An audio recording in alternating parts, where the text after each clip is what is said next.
વડોદરા શહેરના સોમા તળાવ પાસે આવેલી સંજીવની હોસ્પિટલ ફરી એકવાર વિવાદમાં આવી છે। આજવા રોડ પાસે બાકરોલ અને ત્યાંની એક ભાલિયા પરિવારની એક દીકરી જેનું નામ ભૂમિકા ભાલિયા અહીંયા બેદરકારીનો ભોગ બની છે। ડિલિવરી કરવા માટે ત્યારે જે જાય છે ત્યારબાદ થોડા કલાકો પહેલાં સ્વસ્થ જણાય છે અને ત્યારબાદ ડૉક્ટરની ગંભીર બેદરકારીને કારણે ડિલિવરી થતાં પૂર્વ જ તેનું મોત નીપજે છે।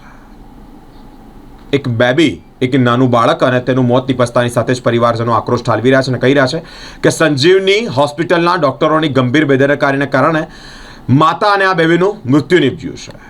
પોલીસના કલેક્ટરના અલગ અલગ ઉચ્ચ અધિકારીઓના ન્યાય માટે અનેકવાર ધક્કા ખાઈ રહ્યા છે પરંતુ ન્યાય નથી મળી રહ્યો। આવતીકાલે રાજ્યના ગૃહમંત્રી હર્ષ સંઘવીને મુલાકાત કરવા પણ જવાના હોય અને ન્યાયની માંગણી કરી રહ્યા છે। તેઓ કહી રહ્યા છે કે સંજીવની હોસ્પિટલ જ્યાં ડૉક્ટરની ગંભીર બેદરકારીને કારણે પોતાની એક દીકરીનું મોત નીપજ્યું છે, સાથે જ ડિલિવરી કરતા સમયે વેળા એટલે કે આ નાળકી અંદર તેના ગર્ભમાં રહેલી એક બાળકીનું પણ મૃત્યુ નીપજ્યું છે, એટલે કે બાળકનું પણ મૃત્યુ નીપજ્યું છે।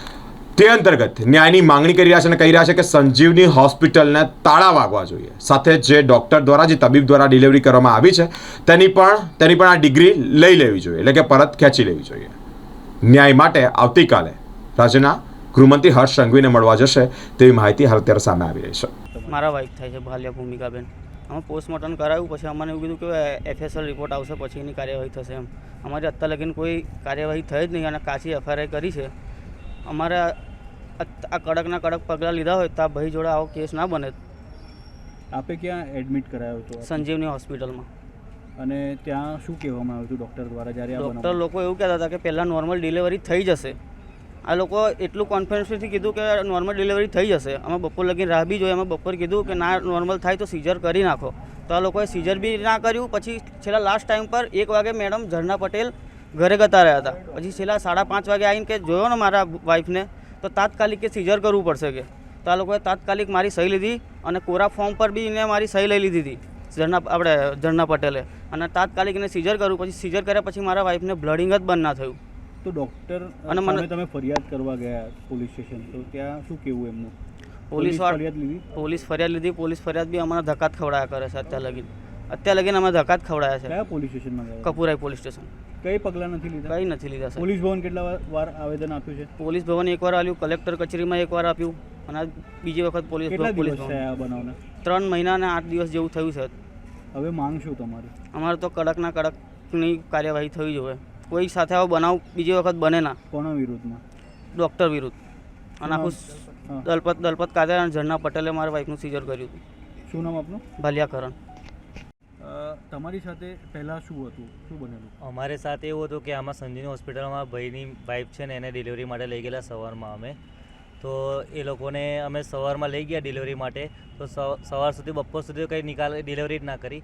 અમે લોકો એવું કીધું ભાઈ લોકો કે તમે સીઝર કરી નાખો, તો લોકો સીઝર ના કર્યું, તો કે નોર્મલ થશે। આઈ થિંક એ લોકો 5:30 સુધીમાં સાંજે ડિલિવરી કરાવડાવી। ડિલિવરી કર્યા પછી જસ્ટ એ લોકો 5 મિનિટે બ્લડ મંગાયા, 5 મિનિટે બ્લડ બોટલ મંગાવ્યા બ્લડના, અને પછી 10 વાગે SSGમાં ટ્રાન્સફર કર્યા। એ લોકોને અમે એવું કીધું કે તમે ટ્રાન્સફર ના SSGમાં કરશો, પ્રાઇવેટમાં કરો। આપની બેન જે હતી કમ્પ્લીટ નોર્મલ હતી? એકદમ નોર્મલ। જસ્ટ એના આગલા 1 દિવસ પહેલાં તે લોકો સોનોગ્રાફી બધું જ કરાયેલું હતું, બધું નોર્મલ હતું। બેબી નોર્મલ હતું, બેબી 3 કિલો 778 ગ્રામનું બેબી હતું। તો આ જે બનાવ જે બન્યું છે આપ એ કેવી રીતે જોઈ રહ્યા છો અને હોસ્પિટલ પર કયા પ્રકારના પગલાં લેવા જોઈએ? મારું તો એવું જ કહેવું કે જે હોસ્પિટલ છે ને એને સીલ વાગવું જોઈએ, અને જે ડૉક્ટરે ડિલિવરી કરી છે ને ઝરના પટેલે એની ડિગ્રી છીનવી લેવી જોઈએ। કેમ કે આ લોકો ડૉક્ટરો એવા છે કે લાગે આ કોરોનામાં વિધાઉટ પ્રેક્ટિકલના લોકોએ ડિગ્રી આપી દીધી છે। મારું કહેવું એવું છે। અને અમે જો આ તો કલેક્ટર અમે એકવાર આવેદન 2 વાર કલેક્ટરમાં ગયેલા, એકવાર પોલીસ ભવનમાં ગયેલા, બીજી વાર પોલીસ ભવનમાં આવ્યા। આ સરકારે પહેલો કાયદો આગળ કાર્યવાહી કરી હોય તો આ બીજો કેસ આવો બનાવ બને નહીં। એટલે પોલીસે ફરિયાદ નથી લીધી? હજુ પોલીસે અમારી FIR નોટ નહીં કરી, ખાલી કાચી FIR લખીને આપી છે। હજુ ઓનલાઈન FIR કરી જ નથી કે FSL રિપોર્ટ આવે ને તારે FIR કરશું અમે। શું નામ હતું બેનનું? એ બેનનું નામ? ભૂમિકાબેન કરણભાઈ ભાલિયા। ક્યાં રહેતા હતા એ? આજવા રોડ બાકરોલ ગામમાં, સિગ્મા કોલેજ। શું કાર્યવાહી તમારી થવી જોઈએ? અમારું તો એક જ છે, અમારે ન્યાય પૂરતો મળવો જોઈએ, હોસ્પિટલ સીલ વાગવી જોઈએ। શું નામ આપનું? મારું નામ પ્રદીપભાઈ ભાલિયા। અને આજે આપ પોલીસ ભવન આવ્યા છો, રજૂઆત કરવા માટે આવ્યા છો? અમે પૂછવા આવેદનપત્ર આપેલું, એનો નિકાલ હજુ થયો નથી, એની માટે જો આવ્યા છે। અને આ બીજો કેસ બન્યો છે, અમારા બેન્ડો કેસ, અમારો તો બગડે જ જો કેસ। અમારે તો બેબી બી ગયું ને મા બી ગઈ છે, અને અમારે એકને એક એ હતી, એનો કોઈ છોકરો ઘરમાં છે જ નહીં। 2 વિધવા ડોહી છે અને એક ત્રીજી એમની મારા ભાઈની સાસુ છે, તેની વિધવા છે। હવે ઘરમાં કોઈ છે જ નથી।